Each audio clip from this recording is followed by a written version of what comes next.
देखिए, शुरू करने से पहले on behalf of the Aam Aadmi Party, I want to offer my condolences to the families of those two students who lost their lives in the Kathua accident, and a speedy recovery to all the other students who are basically recovering in the hospitals. आप सभी media बंधुओं का बहुत अभिवादन।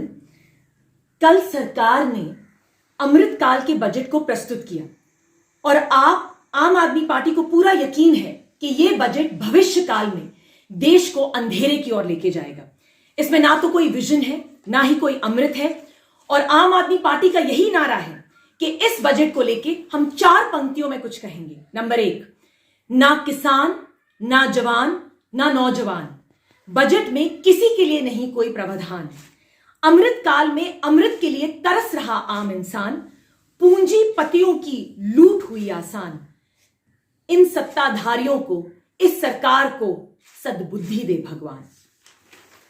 आप लोगों के समक्ष अब कुछ बजट से जुड़ी हुई कुछ तथ्यों का मैं आपके समक्ष इनको रखना चाहूंगी, और मैं चाहूंगी जो लोग भी मुझे अभी सुन रहे हैं वो बहुत ध्यान से इन तथ्यों को सुने। नंबर 1, कृषि क्षेत्र में 70 से 80 करोड़ जो किसान थे, उन्होंने उम्मीद लगा बैठी थी कि शायद एमएसपी जो है वो दुगना किया जाएगा, मगर ऐसा कुछ नहीं हुआ। 70 से 80 करोड़ फार्मर्स के लिए 2200 करोड़ का स्टार्टअप का प्लान शुरू किया गया, और ये बहुत ही दुखद बात है क्योंकि दिल्ली की जो अपनी प्रॉपर, जो दिल्ली गवर्नमेंट की अपनी नॉर्मल स्कीम्स है वो भी 2200 करोड़ से ज्यादा होती हैं।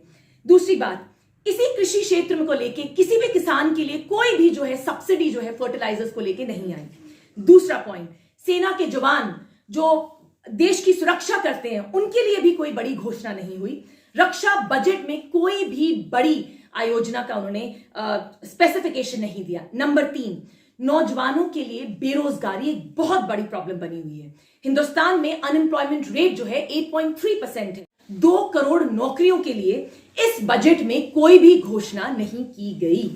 खेल बजट में भी कोई भी ऐसी घोषणा, बड़ी घोषणा नहीं की गई। नंबर 4, प्रधानमंत्री आवास योजना 15 अगस्त 2022 तक जो था, पहले सरकार ने यह ऐलान किया था कि वो सभी मकानों को जो है पक्का करेंगे, मगर ये बहुत दुख के साथ कहना पड़ रहा है कि अगर जम्मू कश्मीर में प्रधानमंत्री आवास योजना अर्बन को देखा जाए तो आज भी 11,000 एप्लीकेशन जो है वो पेंडिंग है।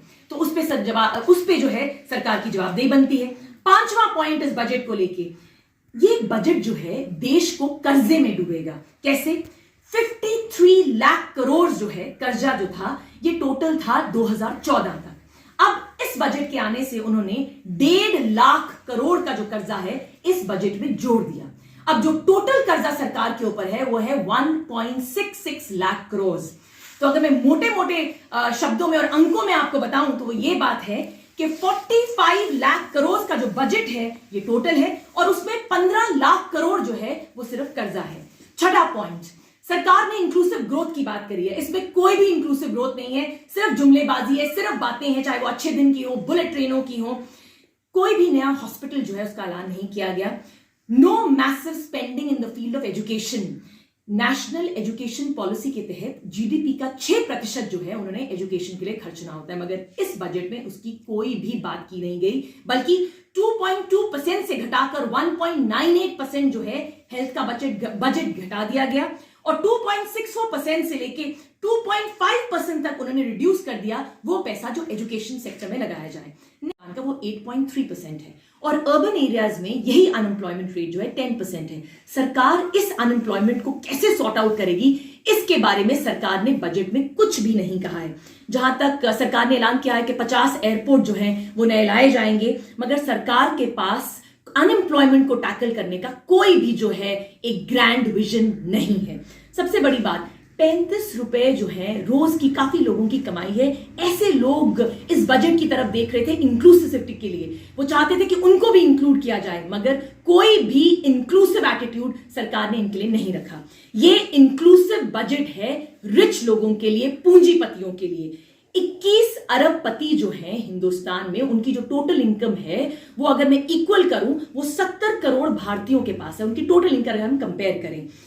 अब इन्होंने इन 21 पूंजीपतियों, अरबपतियों के ऊपर सरचार्ज जो है, जिसे टैक्स पे टैक्स कहते हैं, वो 37% से घटाकर 25% कर दिया। एक तरफ से उन्होंने मर्सिडीज खरीदना एक्सपेंसिव कर दिया और दूसरी तरफ से इन पूंजीपतियों के लिए एक थोड़ा सा लीवेज बना दिया कि अब आपको सरचार्ज जो है 37% से लेकर 25% पे घटा दिया। इनकम टैक्स की छूट की बात हुई, उन्होंने कहा जी हमने टैक्स स्लैब में जो है हमने इसकी दर बढ़ा दी, 7 लाख दर कर दी, मगर अगर मैं आपको कैलकुलेशन के हिसाब से बताऊं तो सिर्फ 50,000 रुपए की छूट है।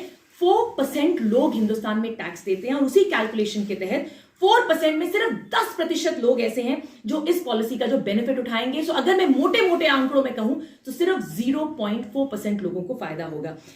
ये सरकार का आखिरी बजट है, अगले साल इलेक्शंस होने वाली हैं, 2024 में ये इंटरिम बजट लेके आएंगे, तो ये वाला जो बजट है ये इलेक्शन मैनिफेस्टो बजट ज्यादा लगता है और लोगों के हित में बजट कम। जम्मू कश्मीर पे आते हैं, जम्मू कश्मीर को 35,581.44 करोड़ रुपीस दिया गया है, मगर ये करंट फिस्कल रिवाइज्ड एस्टिमेट जो कि रुपीस 44,538.13 करोड़ था उससे काफी कम है। तो तकरीबन 8 से 9,000 करोड़ आपने हमें कम पैसा दिया। ये क्यों, ये सरकार ही बताएगी। दिल्ली की ये रिपोर्ट थी, 413 पेज का अदानी साहब ने अपना रिस्पांस दिया, उनसे 88 क्वेश्चंस पूछे गए इस रिपोर्ट में और इसी हिंडनबर्ग रिपोर्ट ने यह कहा है कि अदानी साहब 88 क्वेश्चन में से सिर्फ 62 क्वेश्चंस का आंसर दे पाए। आज ही सुबह अदानी साहब ने अपना एक YouTube पे अपना एक छोटा सा वीडियो डाला है जिसमें वो कहते हैं कि 20,000 करोड़ के जो शेयर इन्होंने सेल किए थे वो ये वापस ले रहे हैं। क्यों? नैतिकता के आधार पर। एक तरफ पे अदानी साहब कहते हैं कि शायद ये हिंदुस्तान के राष्ट्रवाद के ऊपर जो है अटैक है, मगर सच तो ये है कि जब भी कोई वित्तीय घोटाला होता है तो ये देश के हित में कभी नहीं होता और जो लोग भी इसमें इन्वॉल्व है उनको उनके खिलाफ एक्शन लेना चाहिए। एक और बात मैं आपके समक्ष रखना चाहूंगी, 1957 में एक बहुत बड़ा घोटाला जो था लाया गया था सामने और जितने भी पढ़े लिखे लोग हैं और जो लोग थोड़ी बहुत भी जो है फाइनेंस की थोड़ी बहुत भी नॉलेज रखते हैं, मेरी बात ध्यान से सुने। 1957 में एक बहुत बड़ा घोटाला हुआ जिसे कहते हैं मुद्रा अफेयर। इसमें LIC ने 1.25 करोड़ जो था शेयर्स खरीदे, हरिदास मुंद्रा की कुछ ऐसी कंपनीज में उन्होंने अपने शेयर्स लगाए, कुछ खरीदे हुए थे और LIC ने 1.25 करोड़ रुपीस के जो थे शेयर खरीदे। इसी बिना पे एक JPC का संगठन हुआ और सबसे बड़ी बात जो है एक कमेटी बिठाई गई जिसमें जस्टिस MC छगला ने 24 दिनों में जो था डिसीजन लिया और अल्टीमेटली हरिदास मुंद्रा जी को अरेस्ट किया गया और TT कृष्णमाचारी जो थे TT कृष्णमाचारी जो उस वक्त थे जो हिंदुस्तान के फाइनेंस मिनिस्टर थे, उनको रिजाइन करना पड़ा। अब अंत में मैं यही बोलना चाहूंगी कि इस बात में हमारे भारत की सरकार, केंद्रीय सरकार, भारत के प्रधानमंत्री निर्मला सीतारामन जी इस पे डिबेट करवाती है, क्या जवाब देती है वो संसद में ये तो वक्त ही बताएगा। मगर अंत में मैं यही कहना चाहूंगी आम आदमी पार्टी की प्रवक्ता होने के नाते कि आम आदमी पार्टी इस बजट को 0 अंक देती है। ये चुनाव का बजट है और राजनीति में एक बहुत ही दिग्गज नेता हुए हैं जो बीजेपी को बहुत ही पसंद है और बहुत ही प्रिय है, वो है अटल बिहारी वाजपेयी।